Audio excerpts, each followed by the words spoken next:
भारत माता की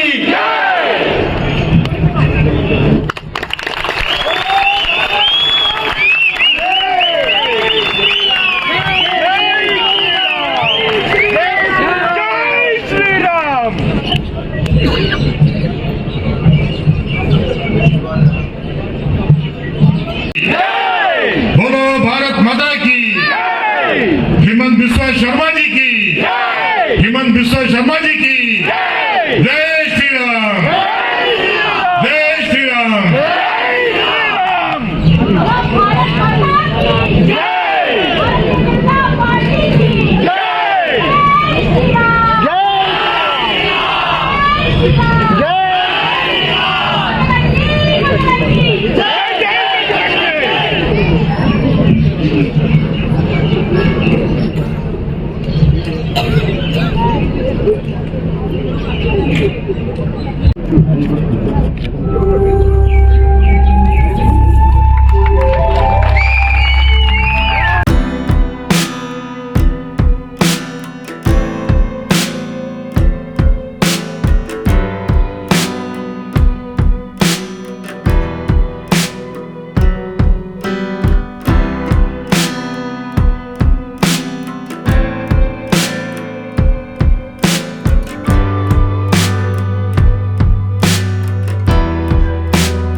बहुत बहुत धन्यवाद। मैं आसाम से आया हूं और आसाम यहां से लगभग 3600 किलोमीटर होगा, लेकिन आपका सुनाव है और मुझको लगा कि थोड़ा बहुत कुछ आपको बोलो, इसके लिए मैं गुवाहाटी से आया हूं। ऐसे उडुपी और गुवाहाटी का बीच में एक संबंध भी है। आपका यहाँ में मुकाम्बिका माँ का मंदिर है और हमारा गुवाहाटी में कामाख्या माँ का मंदिर है। पूरे दोनों शक्ति का स्थल है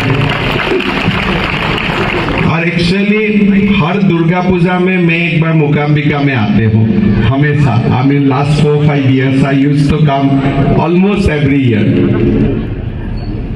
आज का सभा में हमारे बीच में उपस्थित हमारे जिले की सभापति सुरेश नायक जी, गुरु में सुरेश अन्ना जी, हमारे उम्मीदवार लालानी आर मेंडन जी, उदय कुमार शेट्टी जी, विजेंद्र गुप्ता जी, हमारे मंच में विराजमान नेतागण, भाइयों बहनों, लेडीज एंड जेंटलमैन, हमारे मेरा दोस्त उडुपी का एमएलए रघुपति भट्ट जी भी यहाँ ही है। सबको मैं नमस्कार करता हूँ। आज आप लोगों का बीच में आके मैं एक विनती करना चाहूंगा कि हमारा भारत को हम लोग मिलके बसाना है। आप लोग सब जानते हैं आज हमारा देश का क्या सिचुएशन है। हमारा देश में बहुत कुछ करना है और प्रधानमंत्री मोदी जी का नेतृत्व में आज हमारा देश को एक बहुत बड़ा नाम मिला है। मैं आसाम से आया हूँ। आसाम में भी अभी नरेंद्र मोदी जी है। कर्नाटक में भी आप लोग मोदी जी को प्यार करता है। वेस्ट, ईस्ट, नॉर्थ, साउथ सारे लोग मोदी जी को प्यार करता है और हमारा यही मानना है कि मोदी जी का नेतृत्व में हमारा देश पूरा वर्ल्ड का नंबर 1 देश बनेगा, ये हम सब विश्वास करता हूँ। जब बीजेपी सरकार आया था, पहले लोग बोला था कि बीजेपी तो आ गया, लेकिन राम मंदिर कब बनेगा। आज आप देखिए, ये साल का अंत में राम मंदिर हम लोग खुद देखने मिलेगा और राम मंदिर का निर्माण भी कंप्लीट हो जाएगा। किया था कि आर्टिकल 370 कब जाएगा। आप देखिए मोदी जी ने क्या क्या किया, अभी जम्मू कश्मीर में आर्टिकल 370 खत्म हो गया, अभी एक ही विधान, एक ही निशान, एक ही देश पूरा। आज कर्नाटक चुनाव का जब मैनिफेस्टो रिलीज हुआ, हमारे कर्नाटक बीजेपी ने एक बहुत बड़ा वादा किया कि हमारा स्टेट में और पूरा देश में बीजेपी यूनिफॉर्म सिविल कोड लागू करेगा। ये छोटे मोटे बात नहीं है, ये बहुत बड़ा बात है। आप लोग खुद सोचिए कि एक व्यक्ति वो एक भी शादी करेगा, फिर मन होगा तो दूसरा भी लेके आएगा, मन होगा तो तीसरा भी लेके आएगा, मन होगा तो 4 भी ले आएगा। अरे बाबा, ऐसे कैसे हो सकता है? आप एक होगा, आप एक आदमी है और आप 4 बेटियों को शादी कर लेगा, तो ये कैसा बात है? आज इसीलिए हमारे बीजेपी ने बोला कि आप अगर एक हो तो एक ही शादी करो, 2-3 शादी करने का कष्ट मत करो। ये दुकान बंद करना है। हम सब मिलके ये देश में यूनिफॉर्म सिविल कोड लाना है। अगर हिंदू यूनिफॉर्म सिविल कोड को मानते हैं, क्रिश्चियन यूनिफॉर्म सिविल कोड को मानते हैं, तो मेरा विश्वास है ये देश में बाकी जो लोग हैं, ये सारे लोगों को यूनिफॉर्म सिविल कोड मानना ही पड़ेगा। ये हमारा डिमांड है और ये आज कर्नाटक हमारे बीजेपी का मैनिफेस्टो में बोला गया है। बाबा साहेब अम्बेडकर जी ने भारत का संविधान का रचना किया था। He was the chairman of the drafting committee।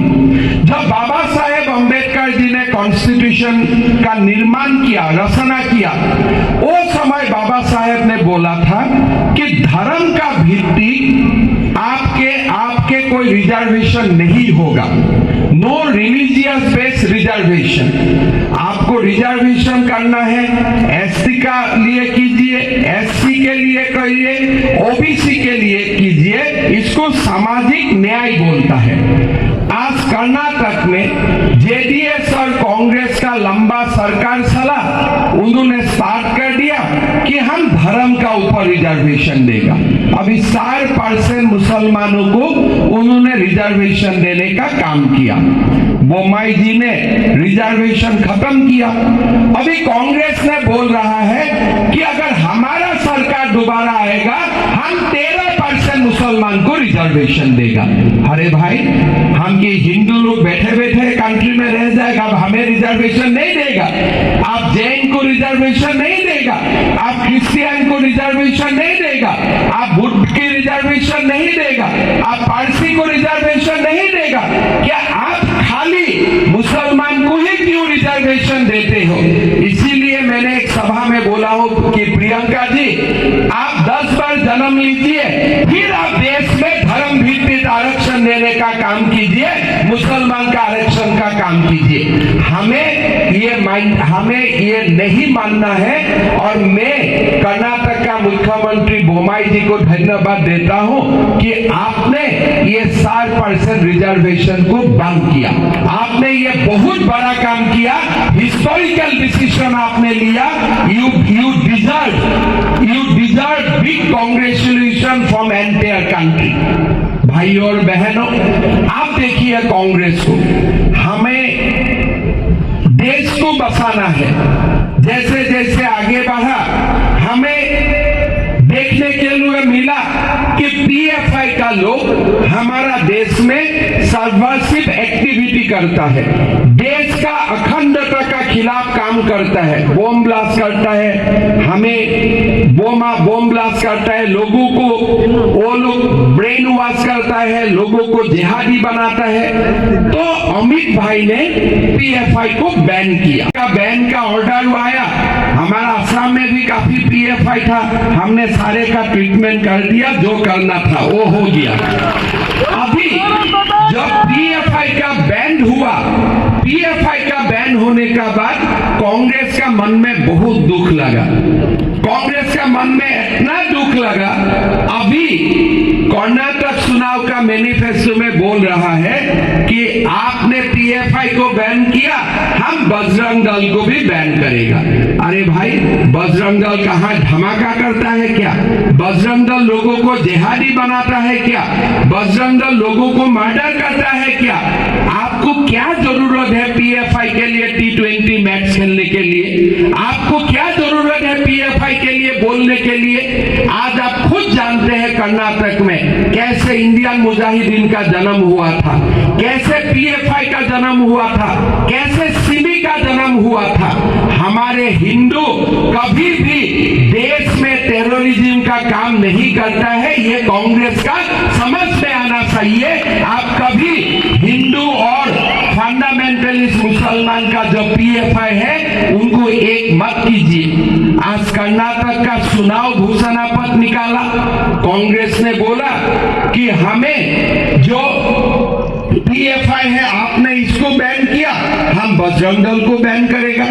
ऐसा क्या कोई सिस्टम है हमारा देश में? आज आप देखिए, उन्होंने बोला है कि हम मुसलमान का उत्थान के लिए बजट का 10,000 करोड़ रुपया हर साल खर्चा करेगा। भाई, आप अगर मुसलमान के लिए 10,000 करते हो तो हिंदू के लिए भी 1 लाख करो, आप क्रिश्चियन के लिए भी 15,000 रुपया खर्चा करो। आप क्यों एक कम्युनिटी को तुष्टीकरण करता है? आज आप चुनाव घोषणा पत्र में बोला है कि मुसलमान के लिए 10,000 करोड़ हम खर्चा करेगा, हम कॉलेज बनाएगा, स्कॉलरशिप देगा, नौकरी देगा। अरे भाई, ये कैसा खबर है? ये कैसा बात आप करने चाहते हैं? ये देश में सेकुलरिज्म बोलने का तो भी कोई शब्द है, तुष्टीकरण को सेकुलरिज्म नहीं बोलता है। आज कांग्रेस का जो घोषणा पत्र है ये कर्नाटक के लिए नहीं है, खाली मुसलमान समाज के लिए है, बाकी किसी के लिए ये घोषणा पत्र नहीं है। होता है मुसलमान के लिए भी आप काम करो, हिंदू के लिए भी काम करो, लेकिन एक ही धर्म का लोगों के लिए काम करेगा और दूसरा किसी के लिए काम नहीं करेगा, ऐसा कैसे होगा? आज प्रधानमंत्री आवास योजना बन रहा है, कोई धर्म का अनुसार तो नहीं बन रहा है, हर घर में टॉयलेट्स बन रहा है, धर्म का आधार में तो नहीं बन रहा है। आज गांव में इलेक्ट्रिसिटी जा रहा है, सब जगह में जा रहा है। आज जल जीवन मिशन का स्कीम का अंदर में हर गांव में जल जा रहा है। यहाँ में तो मोदी जी ने तो किसी धर्म का विभाजन नहीं किया है, एक ही बात है, सबका साथ सबका विकास। लेकिन आप खाली एक धर्म का साथ क्यों रहते हो? आप दूसरा धर्म का साथ आप क्यों अन्याय करते हो?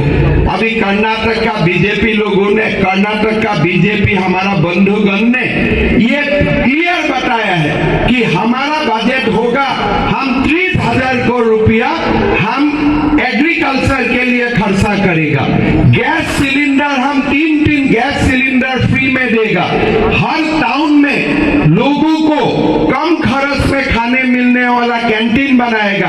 हमने कहीं नहीं बोला हो कि हम खाली हिंदू के लिए करूंगा, हम तो बोला है सबके लिए करूंगा। लेकिन आप कांग्रेस का मैनिफेस्टो देखिए, मुसलमान के लिए आरक्षण, मुसलमान के लिए 10,000 करोड़ रुपया का आवंटन, ये पूरा उन्होंने ऐसा एक मैनिफेस्टो बनाया जो तुष्टीकरण का राजनीति है, बाकी और कुछ नहीं है। कि हमें कांग्रेस को एक बहुत बड़ा उत्तर देना है। अगर आप देश में पॉलिटिक्स करता है और देश का मेजॉरिटी कम्युनिटी का भले के लिए आप नहीं सोचता है, ऐसे देश नहीं चलता है। आपको मालूम होना पड़ेगा कि पीएफआई और बजरंग दल का बीच में डिफरेंस क्या है। आपको मालूम पड़ना पड़ेगा इंडियन मुजाहिदीन और बजरंग दल का बीच में डिफरेंस क्या है। आपका मालूम होना पड़ेगा सिमी और बजरंग दल का बीच में डिफरेंस क्या है। आप कांग्रेस पार्टी को देखिए, भारत का प्रधानमंत्री का खिलाफ बीबीसी ने डॉक्यूमेंट्री बनाया, कांग्रेस लोगों ने हल्ला कर दिया कि डॉक्यूमेंट्री रिलीज करो, रिलीज करो, रिलीज करो। हम बोला नहीं, आज भारत को वीक करने के लिए मोदी जी का खिलाफ षड्यंत्र हो रहा है, हमें ये सब में पड़ना नहीं है। लेकिन अभी जब केरला स्टोरीज का सिनेमा निकाला, कांग्रेस बोल रहा है इसको बैन करो। अरे आप मोदी जी का स्टोरी आप चलने देते हो और केरला का जो स्टोरी है, जो हकीकत है, इसको आप चलने नहीं देते हो। ये कैसा आपका धर्मनिरपेक्षता है?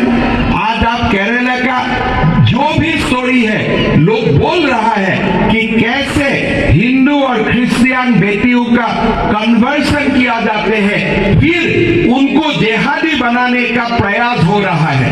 केरला हाईकोर्ट ने भी ये बातें बोला था, ये कोई नया बात नहीं है। आज अगर हमारा केरला स्टोरी का सिनेमा फिल्म कोई देखते हैं और अपने आप कोई अपना पिता माता, अपना बेटियों को अच्छा सिक्योरिटी देने का व्यवस्था करता है, सुरक्षा देने का, संस्कृति देने का व्यवस्था करता है, उसमें आपका आपत्ति क्या है? आज सारे कांग्रेस लोग बोल रहा है केरला स्टोरी को आप बैन करो, बैन करो, बैन करो। अरे ये कैसा बात है? आप देश में मोदी जी का ऊपर कोई फिल्म बनेगा तो वो चलाओ, लेकिन देश का हिंदू बेटियों का, क्रिश्चियन बेटियों का दुख बताते हुए कोई सिनेमा बनता है तो उसको बंद करो। ये कैसा आपका राजनीति है? आज कांग्रेस पार्टी ने एक प्रकार तुष्टीकरण का राजनीति में चल पड़ा है।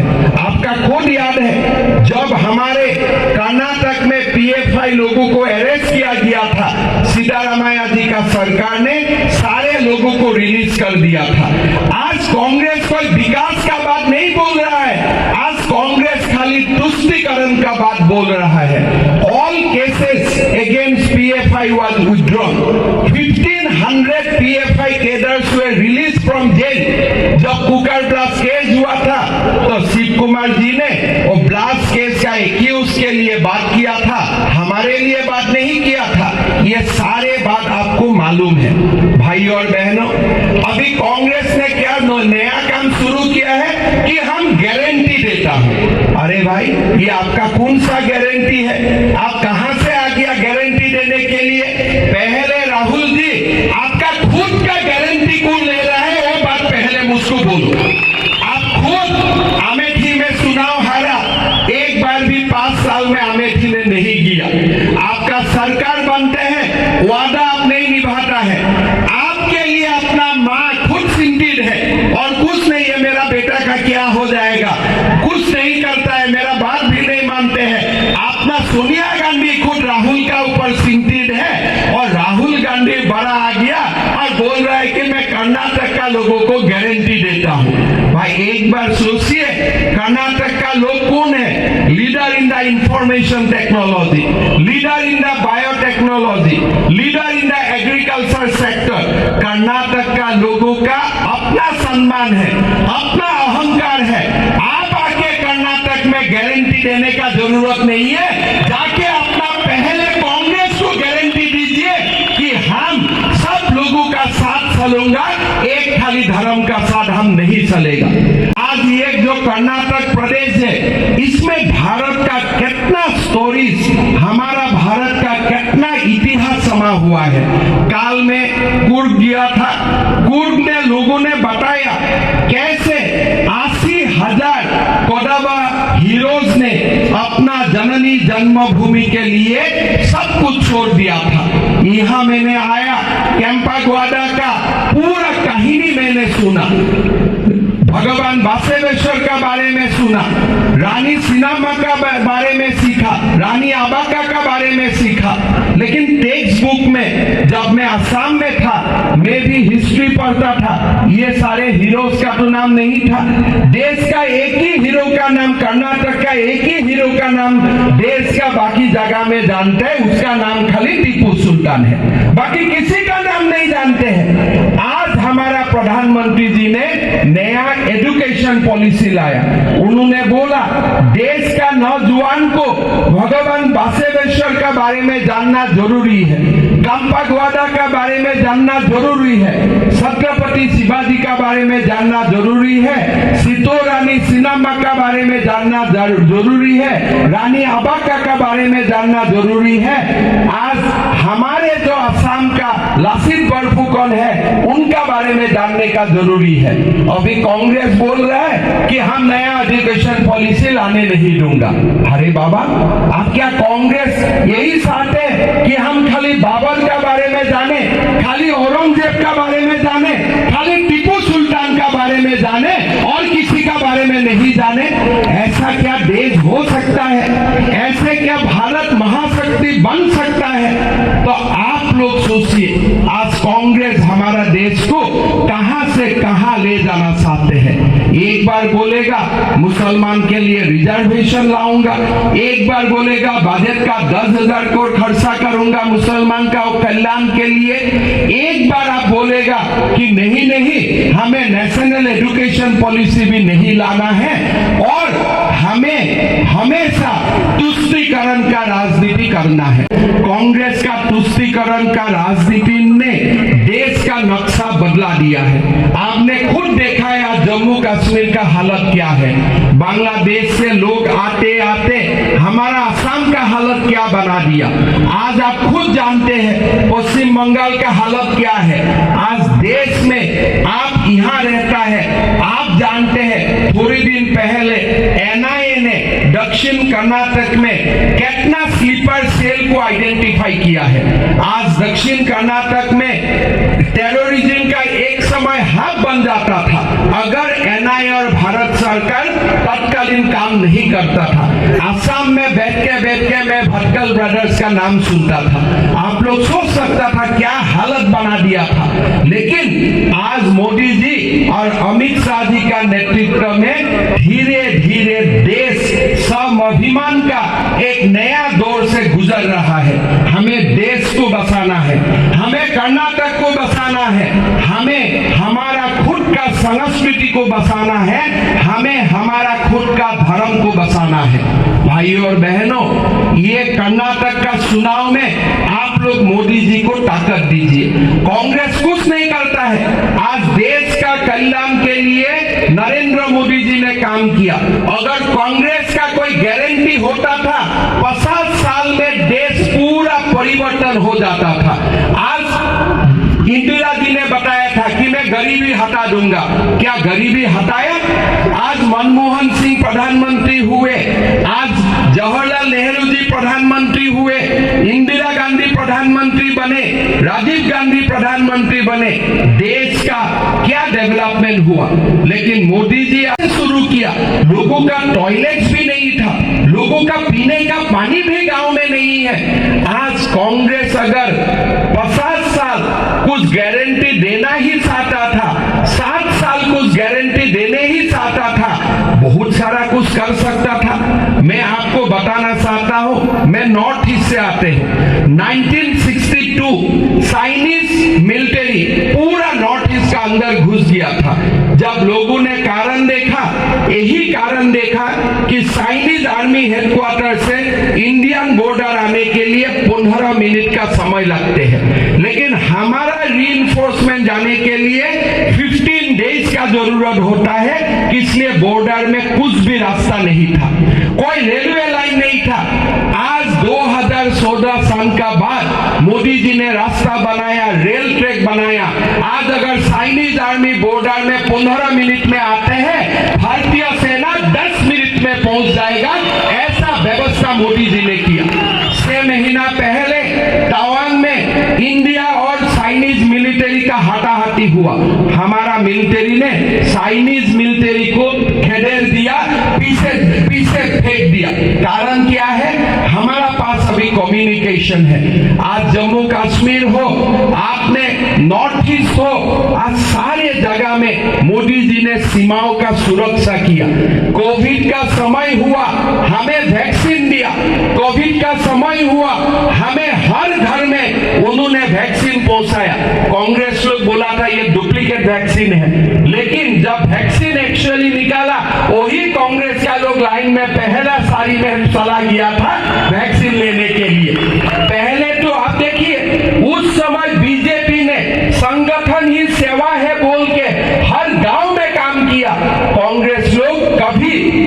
का सेवा नहीं किया। उन्होंने कोविड का समय में भी राजनीति किया। जब देश में ऑक्सीजन का कमी था, मोदी जी ने देश विदेश से हमारे लोगों को ऑक्सीजन लाके दिया, तब भी कांग्रेस ने राजनीति किया था। हमें खुद सोचना है, अगर मोदी जी देश का प्रधानमंत्री नहीं होता था, हमारा क्या हाल कांग्रेस ने करता था, एक बार आप सोच के देखिए, एक बार आप सोच के देखिए। आज भी हमारे गरीब लोगों को बिना पैसा में चावल मिलता है। आज भी मोदी जी ने सेचुरेशन मॉडल में काम कर रहा है कि हमारा सारे समस्या खत्म हो जाए। भाई और बहनों, मोदी जी को ताकत देना है, और मोदी जी तभी ताकत मिलेगा जब कर्नाटक का लोगों ने, कर्नाटक का जनता ने मोदी जी को कमल का सीन में वोट देगा। मैं जानता हूं ये उडुपी से ही हमारा दक्षिण का द्वार खुला था। जनसंख्या का शुरुआत भी उडुपी से ही हुआ था, और उडुपी का जनता हमें हमेशा आशीर्वाद देते हैं। मैं आप लोग को विनम्रता से निवेदन करूंगा कि अब आपका सपोर्ट का हमारा दोबारा जरूरी है। इसलिए अभी देश ऐसा दौर में पहुंच रहा है, हम तो फिफ्थ इकोनॉमी बन चुका हो, और थोड़ी दिन मोदी जी अगर देश का प्रधानमंत्री बने रहे, हमारा देश अमेरिका और चाइना को भी पीछे करेगा, ये मेरा विश्वास है। इसीलिए एक नया भारत बनाने के लिए हमें मोदी जी का हाथ को ताकत देने का जरूरत है। भाई और बहनों, हमारे बीजेपी सरकार ने कर्नाटक के लिए बहुत कुछ किया। आज हमारा बीजेपी सरकार ने आपको एक नया कर्नाटक निर्माण के लिए आश्वासन भी दिया है, और लास्ट 5 इयर्स उन्होंने खुद काम भी किया है। आज हमें देखना है, आज आप लोग देखिए, हमारा टेम्पल्स भी गवर्नमेंट का हाथ में चला गया है, हमारा हिंदू समाज का हाथ में कुछ नहीं है। हमें ये सबको रिवर्स करना है, बहुत कुछ काम करना है। सीए लाना है, यूनिफॉर्म सिविल कोड बनाना है, एनआरसी बनाना है। देश को बहुत कुछ सेवा का जरूरत है। हमारा इतिहास नया ओर से लिखना है। हमारा इतिहास में हमें बहुत सारा अनसंग हीरोज को देश का सामने लाना है। बहुत काम बाकी है। राम मंदिर हो गया, आर्टिकल 370 हो गया, तलाक का खिलाफ कानून बन चुका है, लेकिन जितना हमारा हुआ है और ज्यादा काम करना हमारा बाकी है। हमारे लिए देश का इतना गोल्डन मोमेंट कभी नहीं आएगा। आज आप देखिए, हमारा ये सभा में कोई सारे सीनियर सिटीजन भी है। देश का जब 5वां साल हुआ था, 50 इयर्स हुआ था, जब देश का गोल्डन जुबली हुआ था, कोई देश का प्रधानमंत्री ने बोला था कि हर घर तिरंगा लहराओ? किसी ने नहीं बोला। अगर वो समय देश का प्रधानमंत्री ने बोला होता था कि अगला 25 साल हमारा देश का अमृत काल है, तब हम आज वर्ल्ड का नंबर 1 इकोनॉमी बन जाता था। देश के लिए जब मोदी जी का जो सपना है, देश के लिए मोदी जी का जो इन्वॉल्वमेंट है, उसका कारण हमें जब अमृत महोत्सव मनाया, पूरा हर में तिरंगा पताका सब लोगों ने लहराया। आप लोग खुद लहराया, हमें खुद लहराया, और साथ साथ में अमृत काल का संकल्प भी लिया। आज हमें आगे जाना है, फिर दोबारा वही रिजर्वेशन, वही तुष्टीकरण, वही एपीसमेंट पॉलिटिक्स में हमें जाना नहीं है। हमें एक नया भारत बनाना है। भाई और बहनों, हमें बहुत कुछ किया। मैं एक छोटा सा उदाहरण देता हूँ असम का। मेरा 2 साल हुआ सीएम बनना। जब मैं सीएम बना, एक दिन एक ऑफिसर मेरा पास आया कि हमें कुछ बजट चाहिए, मदरसा शिक्षक को सैलरी देना है। हम बोला, भाई ये क्या दुकान है? बोलते नहीं, मदरसा टीचर्स को सैलरी देना है। मैं बोला, हमारा सेकुलर भारत में सरकार मदरसा कैसे चलाएगा? आज से ही ये दुकान बंद करो। 700 मदरसा में एक ही दिन में बंद करवाए। अगर बीजेपी नहीं होता था, केंद्र में नरेंद्र मोदी नहीं होता था, हमें इतना हिम्मत नहीं मिलता था। आज हम असम में टेररिज्म का खिलाफ हमें फाइट कर रहा हूं। मोदी जी ने हमें ताकत दिया है। पीएफआई को हमने खत्म कर दिया हो। अल कायदा का स्लीपर सेल्स को हम आइडेंटिफाई करता हूं, खत्म करता हूं, एक एक करके हमें आगे जाने का भी हिम्मत है। इसीलिए मोदी जी है, मोदी है तो मुमकिन है, यही मानते हुए हम आगे निकल रहा हूं। आपका समर्थन चाहिए। बीजेपी के लिए ये उडुपी जिला हमारे लिए एक तीर्थ भूमि है, यही से ही हमारे बीजेपी और जनसंघ को ताकत मिला था। मैं आप लोग को विनम्रता से निवेदन करता हूं कि हमारा सुरेश अन्ना को आप लोग बहुत वोट से जिताइए, बहुत वोट से जिताइए। आपका हर वोट हमारे लिए आशीर्वाद होगा, मोदी जी के लिए आशीर्वाद होगा और नया भारत बनाने के लिए एक ताकत होगा। आप लोग को मैं विनती करता हूं, आप लोग सब मिलके सुरेश अन्ना को जिताइए। हमें एक नया कर्नाटक बनाना है, नया भारत बनाना है और विश्व में श्रेष्ठ भारत बनाना है, वर्ल्ड में नंबर 1 इकोनॉमी भारत को बनाना है। बहुत बहुत धन्यवाद। जय हिंद, वंदे मातरम। मेरा साथ बोलिए, भारत माता की।